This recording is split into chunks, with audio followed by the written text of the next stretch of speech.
Hello friends, this is Karan and I welcome you all to GK Gurukul.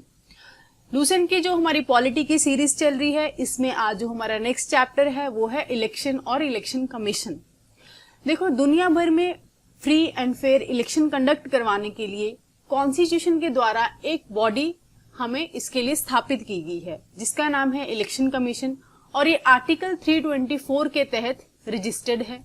इसके लिए article जो है वो 324 है। इलेक्शन कौन कौन डाल सकता है? जो भी बंदा 18 साल से ऊपर जिसकी एज है वो इलेक्शन डाल सकता है, ये हमें पता है। ये 61st जो कॉन्स्टिट्यूशनल अमेंडमेंट हुआ था उसमें ये 18 किया गया था फ्रॉम 21। पहले ये 21 हुआ करता था, और इसी को ही हम अडल्ट सफरेज भी बोलते हैं, या फिर यूनिवर्स अडल्ट फ्रेंचाइज भी बोला जाता है, 18 साल से ऊपर अगर कोई वोट डालता है। अब देखिए, समझिए कि इलेक्शन कमीशन किस किस के इलेक्शन कंडक्ट करवाता है। पहला तो है कि पार्लियामेंट के, दूसरा स्टेट लेजिस्लेचर्स के इलेक्शन भी स्टेट इलेक्शन कमीशन के द्वारा सेंटर का जो इलेक्शन कमीशन है उसके द्वारा कंडक्ट करवाए जाते हैं। और अगर इनके ऊपर मान लो कोई भी क्वेश्चन रेज होता है इलेक्शंस के ऊपर, तो वो सिर्फ और सिर्फ तभी हो सकता है अगर इलेक्शन पिटीशन डाली गई है हाई कोर्ट में और सुप्रीम कोर्ट में उसी के लिए अपील की गई है, तभी जाके उसके ऊपर कोई सुनवाई हो सकती है। जो भी डिस्प्यूट्स हैं related to the president and vice president के जो इलेक्शन को लेके, वो सारे डिस्प्यूट सुप्रीम कोर्ट के द्वारा ही सुने जाते हैं। उसमें इलेक्शन कमीशन का कोई भी रोल नहीं रहता। लेकिन ये कंडक्ट जो है, इनके जो इलेक्शन है प्रेसिडेंट के एंड वाइस प्रेसिडेंट के, ये कंडक्ट करवाए जाते हैं वाया इलेक्शन कमीशन इटसेल्फ। आगे देख लेते हैं कि ये एक इंडिपेंडेंट बॉडी है, फ्री एंड फेयर देश भर में कंडक्ट करवाने के लिए। अब इतना बड़ा देश है, लार्जेस्ट डेमोक्रेसी है, तो इसको कंडक्ट करवाने के लिए ऑब्वियसली एक बड़ी अच्छी बॉडी भी चाहिए, एस्टैब्लिश्ड बॉडी चाहिए, जैसे इलेक्शन कमीशन है। और इसका फ्री एंड फेयर रहना भी बहुत जरूरी है, न्यूट्रल रहना, इंडिपेंडेंट रहना भी बहुत जरूरी है, सो दैट हमारी डेमोक्रेसी मेंटेन रहे। इसमें इसका बहुत बड़ा रोल है। जो इलेक्शन कमीशन है हमेशा की जो एस्टैब्लिशमेंट है वो कैसे है, कितने मेंबर हैं इसमें, वो हम देखते हैं। एट प्रेजेंट 3 मेंबर हैं, एक chief election commission plus 2 other members, जिनको हम इलेक्शन कमिश्नर्स भी बोल सकते हैं। और ये नंबर कितना रहेगा, 3 से बढ़ सकता है या नहीं बढ़ सकता, या कम करना है, या जिस भी तरीके से है, वो सारा प्रेसिडेंट के द्वारा किया जाता है। ये प्रेसिडेंट ही निर्धारित करते हैं कि अब नंबर ऑफ जो इलेक्शन कमीशंस हैं, इसमें जो स्टाफ है अब वो कितना रहेगा, इसकी स्ट्रेंथ कितनी रहेगी। अब जो चीफ इलेक्शन कमिश्नर है, इसकी जो टेन्योर है वो या तो 6 साल तक ये सर्व कर सकता है, या फिर for the age of 65 years. ये भी प्रेसिडेंट के द्वारा जब अपॉइंट किए जाते हैं, उसके बाद में ये 6 और 65 ईयर दी एज तक सर्व कर सकते हैं। इनका जो स्टेटस है या फिर इनकी जो सैलरी है, जो अलाउंसेस लेते हैं, वो होती है इक्वल टू द जज ऑफ द सुप्रीम कोर्ट। और इनको जो रिमूव करने का तरीका है, जो मैनर है, वो भी है इक्वल टू द जज ऑफ द सुप्रीम कोर्ट, मतलब as prescribed as the removal of the जज ऑफ सुप्रीम कोर्ट। जैसे हम सुप्रीम कोर्ट के जज को रिमूव करते हैं, जैसे उनका इम्पीचमेंट होता है, वैसे ही सेम मैनर में चीफ इलेक्शन कमीशन या फिर इलेक्शन कमीशन का इम्पीचमेंट किया जाता है। अब आप सोच रहे होंगे कि वेट, सुप्रीम कोर्ट के जजेस का इम्पीचमेंट कैसे होता है, ये तो बताया नहीं। इसके लिए आपको इसी में ही हमारा वीडियो पड़ा है, इस लूसेंट की सीरीज जो हमारी चल रही है, हमने कवर किया था सुप्रीम कोर्ट का चैप्टर। तो इसके लिए आपको सुप्रीम कोर्ट का चैप्टर एक बार अच्छे से पढ़ लेना है, सो दैट आपको क्लियरिटी आ सके कि सुप्रीम कोर्ट का इम्पीचमेंट कैसे होता है। सुप्रीम कोर्ट की पावर्स कौन कौन सी हैं? सुप्रीडेंट करना, ठीक है, डायरेक्शंस देना, इलेक्शंस को कंडक्ट करवाना, जितने भी इलेक्शन है, पार्लियामेंट के हों भले, स्टेट लेजिस्लेचर्स के हों, प्रेसिडेंट के हों या वाइस प्रेसिडेंट के हों, इन चारों के जो इलेक्शंस हैं वो इलेक्शन कमिश्नर के द्वारा ही करवाए जाते हैं। एक रीजनल कमिश्नर्स भी अपॉइंट किए जाते हैं, जो पंचायत के इलेक्शंस को देखते हैं। जो पंचायत की इलेक्शन है वो रीजनल कमिश्नर्स के द्वारा करवाए जाते हैं, पंचायत के इलेक्शंस। इनका जो अपॉइंटमेंट है रीजनल कमिश्नर्स का, वो प्रेसिडेंट के द्वारा किया जाता है। लेकिन इससे पहले ये एक बार कंसल्टेशन जरूर कर लेते हैं, कंसल्ट जरूर कर लेते हैं इलेक्शन कमिश्नर के साथ। इलेक्शन इलेक्शन कमिश्नर के साथ कंसल्ट करने के बाद ही इनका अपॉइंटमेंट किया जाता है। आगे हम अभी फंक्शंस देख लेते हैं, which is very very important.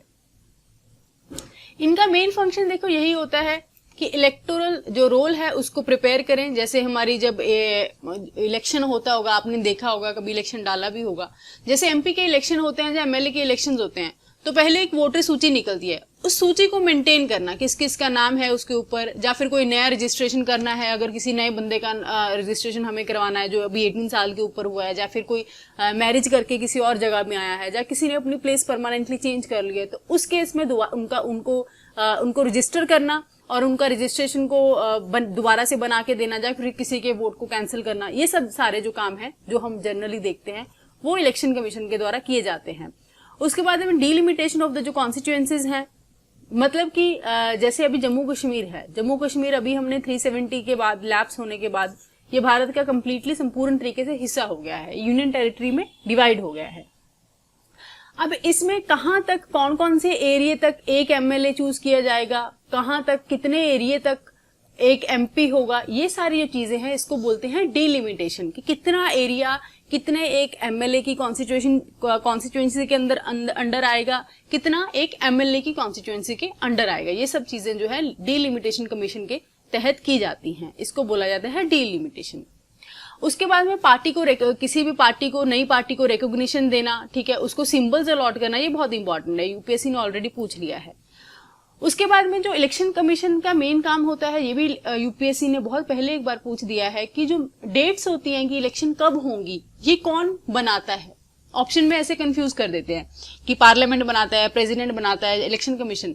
देखो डेट्स कब होंगी, कितनी तारीख से लेके कितनी तारीख तक होंगी, वो जो डेट्स हैं वो इलेक्शन कमीशन के द्वारा ही चूज की जाती हैं। देखो ऑब्वियस बात है ना, इलेक्शन कमीशन ही देखेगा। हो सकता है कि इलेक्शन कमीशन किसी और स्टेट में इलेक्शन करवा रहा हो, या फिर कोई और सीट खाली होगी वहां पे वो बिजी हो, तो फिर इलेक्शन कमीशन ही बोलेगा ना कि भाई ये हमारे पास डेट्स अवेलेबल हैं, इस टाइम पे हम फ्री हैं, और इसी टाइम पे टेन्योर बनता है 5 साल का, जब लैप्स होता है उसके बाद होने का, तो ये डेट्स के बीच में हम इलेक्शन करवा सकते हैं। तो ये गवर्नमेंट को सौंप देता है। उसके बाद में गवर्नमेंट में प्रेसिडेंट जो है वो अनाउंस करते हैं कि इलेक्शन इतने से इतने टाइम तक होंगी पार्लियामेंट की, और गवर्नर अनाउंस करते हैं स्टेट लेजिस्लेटिव असेंबली की। ये ध्यान में रखना है। उसके बाद में नेक्स्ट है कि recognition of the national and the जो स्टेट पार्टीज है वो भी इलेक्शन कमीशन के द्वारा ही की जाती है। जो सिंबल्स का अलॉटमेंट है वो भी इन्हीं के द्वारा दिया जाता है। उसके बाद में नेशनल पार्टी कैसे बनती है, कौन कौन सी पार्टी एलिजिबल होती है नेशनल पार्टी बनने के लिए, ये स्टेट एग्जाम्स में काफी पूछा जाता है। ये वाला क्वेश्चन जो है ये आप थोड़ा ध्यान से देखना। देखो पहला तो है कि उनको या तो 6% वैलिड वोट मिले हुए 4 स्टेट में, 6%, ऐसे आप शॉर्ट में इसके नोट्स बना सकते हो। 4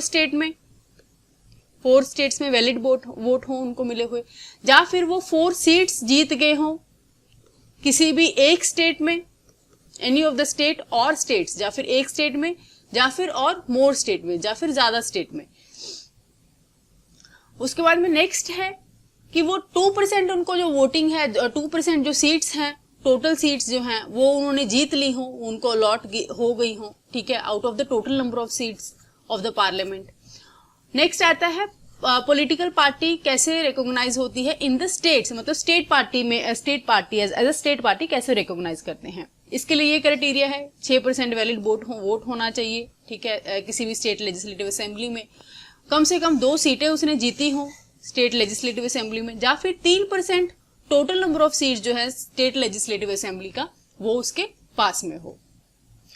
उसके बाद में आगे यही है कि उसका मेन फंक्शन क्या है, ये हमने पढ़ लिया है कि कोड ऑफ कंडक्ट को वो रेगुलेट करते हैं, ठीक है, जब इलेक्शंस हो रहे होते हैं उनको प्रिपेयर करना होता है मॉडल कोड ऑफ कंडक्ट। जैसे आई थिंक 2 महीने पहले मॉडल कोड ऑफ कंडक्ट लग जाता है जब कोई स्टेट में इलेक्शन होना होता है या फिर पार्लियामेंट का सेंटर का इलेक्शन होता है, तो उसको प्रिपेयर करना, फ्री एंड फेयर इलेक्शन करवाना, या फिर प्रेसिडेंट को कोई भी एडवाइस देना regarding the disqualification of the member of the parliament. ये बहुत ही इंपॉर्टेंट पॉइंट है कि जब कोई डिस्क्वालिफिकेशन की बात आती है किसी भी मेंबर की, तो उसके रिगार्डिंग भी चीफ इलेक्शन कमिश्नर जो हैं वो प्रेसिडेंट को इसके ऊपर एडवाइस देते हैं।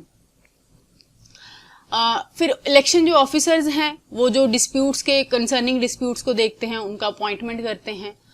ये सारे पॉइंट्स हैं, लिस्ट को प्रिपेयर करना, अप टू डेट करना, ठीक है, आइडेंटिटी कार्ड वोटर्स को इशू करने, नया जो जैसे मैंने बताया था, नया आप आए हो एरिया में तो आपका नया वोटर आईडी कार्ड बना है, वो टाइमली सबको इशू करवाना, प्रोवाइड करवाना, मेक श्योर करना कि जो 18 साल से ऊपर हैं उन सबका बना हो और वो सब देश के इलेक्शन में पार्टिसिपेट कर सके। और मेरी सलाह तो यही है कि जिसके भी वोटर आईडी कार्ड्स बने हैं, अपने वोट का हमें अच्छे से इस्तेमाल करना चाहिए, क्योंकि अगर हम यंगस्टर्स देश की किसी भी पॉलिटिकल पार्टी को, डेमोक्रेसी को चूज करने में अपना पार्टीशन, अपना योगदान नहीं देंगे तो फिर और हमसे बढ़ के और कौन दे सकता है। मतलब हम ही तो रिस्पॉन्सिबल हैं। फिर खाली बैठ के बातें करने या फिर ये एग्जाम्स के लिए प्रिपेयर करना आई थिंक वर्थ इट नहीं है, जब तक हम खुद चूज नहीं करते कि हमारा आगे का लीडर कौन होगा और कौन हमारे देश को अप्रोप्रिएटली चला सकता है। इसी के साथ में हम सेशन को एंड करते हैं। मिलते हैं नए सेशन के साथ। अगला जो चैप्टर है जो हमारा डिलिमिटेशन कमीशन ऑफ इंडिया, इसको अभी हमने थोड़ा ब्रीफली देखा है, लेकिन अभी हम डिटेल से इसको समझेंगे। So thank you very much for today's lecture.